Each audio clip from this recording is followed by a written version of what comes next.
Variable ND-Filter sind super praktisch, vor allem wenn sich die Lichtverhältnisse schnell ändern. Doch sie haben auch ihre Schattenseiten. Egal ob Kreuzeffekt, Farbstich oder Vignettierung. Beim Kauf solltest du auf ein paar Dinge achten und darüber reden wir heute. Fangen wir von vorne an. Unsere ND-Filter, egal ob fest oder variabel, machen dein Bild dunkler. In der Fotografie werden sie besonders bei Langzeitbelichtungen oder Porträts in hellem Tageslicht eingesetzt. Auch Videografen brauchen unsere ND-Filter, denn sie können die Helligkeit ihres Bildes nur durch Blende und ISO steuern, da sie meistens mit einer festen Verschlusszeit arbeiten. Doch feste ND-Filter dunkeln dein Bild immer nur um einen ganz bestimmten Wert ab. Benutzt du zum Beispiel unseren ND06, wird dein Bild immer um 2 Blendenstufen abgedunkelt. Unser variabler ND-Filter ist da wesentlich flexibler. Je nachdem, wie du ihn drehst, kannst du dein Bild stufenlos heller oder dunkler machen. So bekommst du mit unserem variablen ND-Filter mehrere feste ND-Filter in einem. Das ist natürlich super angenehm, da du bei wechselnden Lichtverhältnissen nicht jedes Mal den Filter wechseln musst. Aber jetzt kommt der Haken. Ein variabler ND-Filter besteht im Grunde aus 2 Polfiltern, die gegeneinander verdreht werden.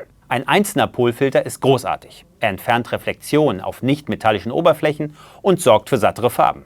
Doch bei sich 2 übereinander lagernden Polfiltern kommt es leider zu ganz neuen Effekten, die wir gar nicht wollen. Jeder Filterhersteller kämpft bei variablen ND-Filtern mit diesen technischen Problemen. Farbstiche, teilweise entsättigte Farben, der Kreuzeffekt, Farbtreppen im Bild, dunkle Flecken und Ränder. Jetzt ist die Frage, welcher Filterhersteller kämpft am besten gegen diese Effekte an und kann damit bessere variable ND-Filter fertigen. By the way, genau sowas macht den Unterschied zwischen hochwertigen Filtern und minderwertigen Filtern aus. Gehen wir die Probleme durch. Bei unserem B+W ND Vario Filter ist Vignettierung kein Problem.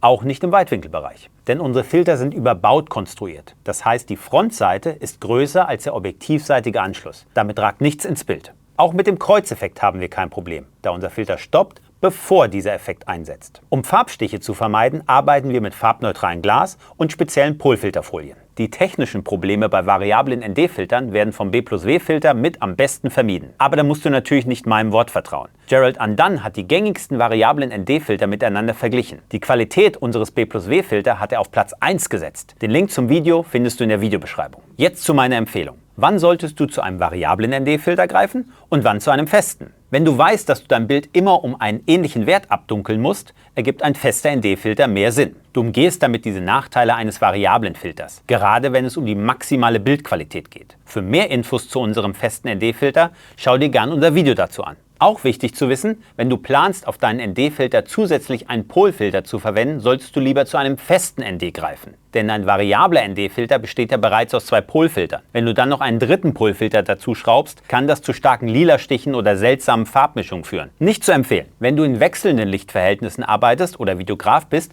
ist unser Vario ND-Filter die richtige Wahl für dich. Und eine Bitte, kauf dir keinen billigen Filter. Die Bildqualität leidet massiv und du wirst dich ärgern.